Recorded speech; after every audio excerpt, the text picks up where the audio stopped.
أعوذ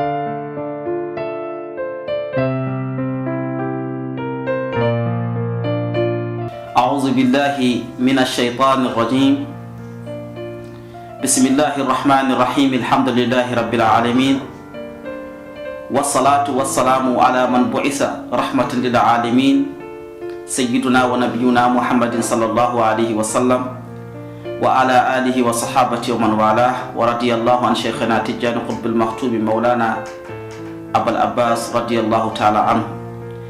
bandiraɓe julɓe, caggal yettude jeyɗo subhanahu wa taala kandude yettede mo jettuɗo fof godani e julde annabijo muhammadin sallllahu alayhi wa sallam, juurade ceerno men Cheikh Tidiane, salminde e juurade bandiraɓe julɓe hono salminadul islam, wiide on assalamu aleykum wa rahmatullahi wa barakatuhu.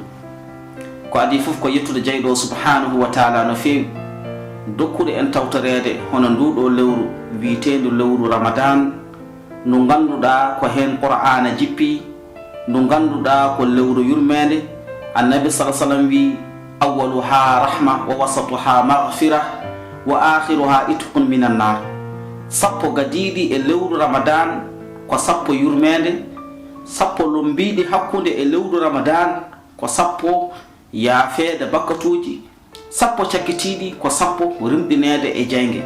falillahi alhamdu. jeyɗo o rokki en tawtorede e nde ɗo hitande, en puɗɗorima bisimillahi rrahmani rrahimi e lewru ndu. yo allah rokka en timminirde lewru ndu, wiide alhamdulillahi rabbil alamin. ɗiɗo sappo gadiɗi e lewru ramadan ko sappo yurmede. bandiraɓe julɓe, lewru ndu fof ko lewru yurmede ha tente ɗeɗo balɗe sappo gadiɗi. hono anabi sallam no wiiri en yurmede noon, wonno anabi sallam wiiri yen mbaɗira hono noon. sa nani yurmede ummorinde to allah subhanahu wa taala, annabi wi ko arrahimuna yarhamuhum rrahman, man la yurham la yarham, irhamu man fi l ardi yarhamukum man fi sama. ɗeɗo balɗe sappo ko balɗe sappo yurmede. kono so tawi neɗɗo yiɗi gandanɗa hoorema dañde e ndeɗo yurmede balɗe sappo, alay sago en jurmodirat enen wonɓe e dow leydi ndi.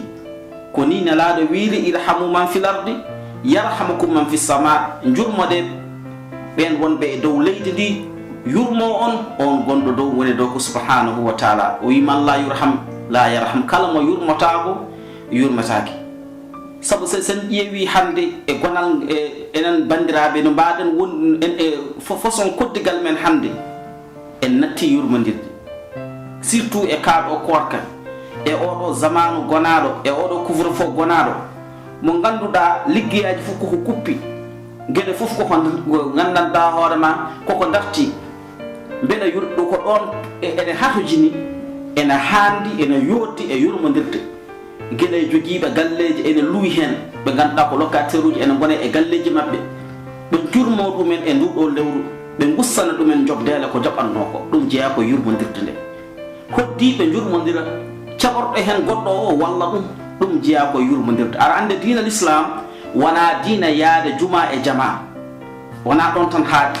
diina o yahata koye jokkere enɗam, diina o yahata koye wallodirde, diina o yahata koye jikku moƴƴo. nde won noon annabi sa sallam wi ko boistu li utammima makarimal akhlaq, mi nelirama hemi timminoya jikkuji moƴƴi ngakɗuɗi. hot ɓurɗo yodde e labede jikku so wona annabi sa sallam. allah wimo wa innaka la ala hulqin adim. an dey muhammad ala fof ɓurɗoma yodde e labede jikku, bal kala jikku moƴƴo ko an ari dow. ɗum noon falillahi alhamdu. yo allah rokka en jogade jikkeji moƴƴi, fa tabarakallah machallah. jurmodiren guila e hoddiɓe e kaaɗo korka, kala ko joguiɗa an ɓuuri bande, an heedimo dow, jurmoɗama hen.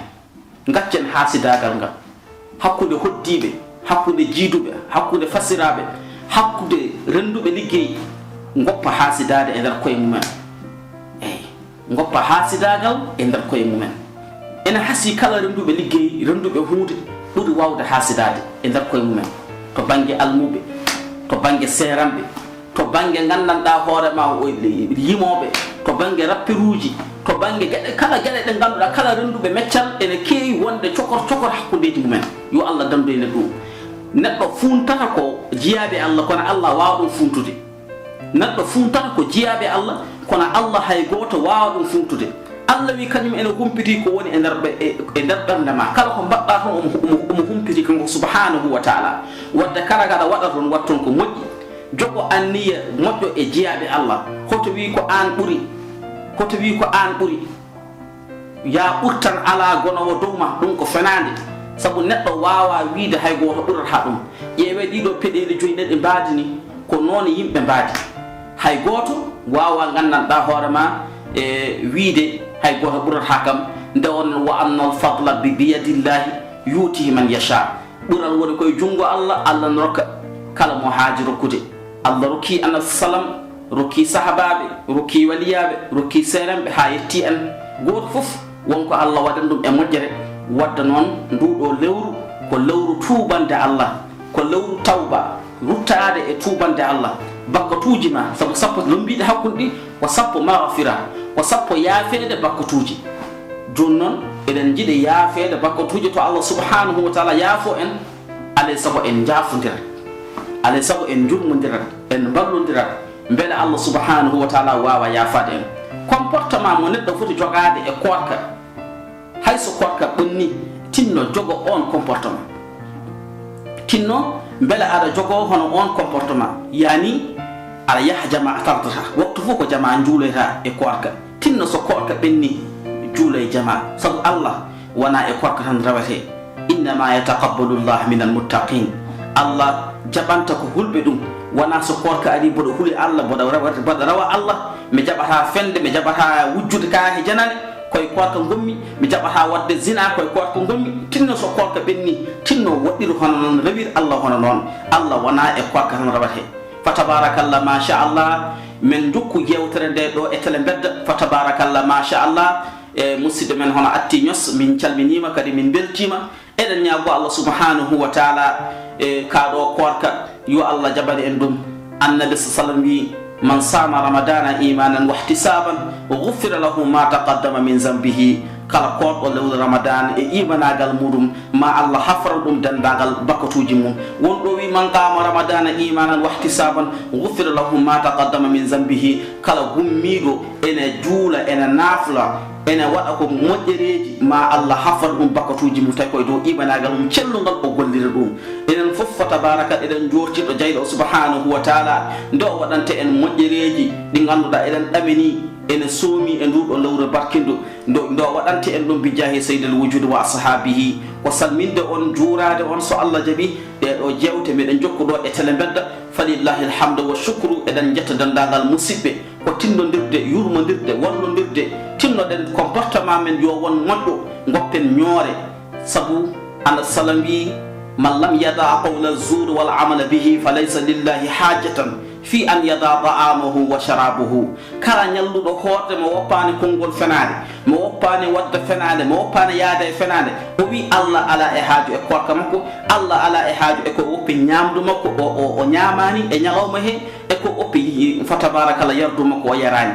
Allah ala e ñamdu makko haaju e ko woppi ɗum ko, Allah ala e yardu makko, yani Allah ala e korka makko haaju. ɗon ɗo woppani fenade, o woppani yaade e fenade, o woppani wallude yimɓe fenoɓe. falillahi alhamdu. yo Allah rumtina en ɗum, Allah holla en moƴƴereji mbawen rawde ala on siratal mustaqim.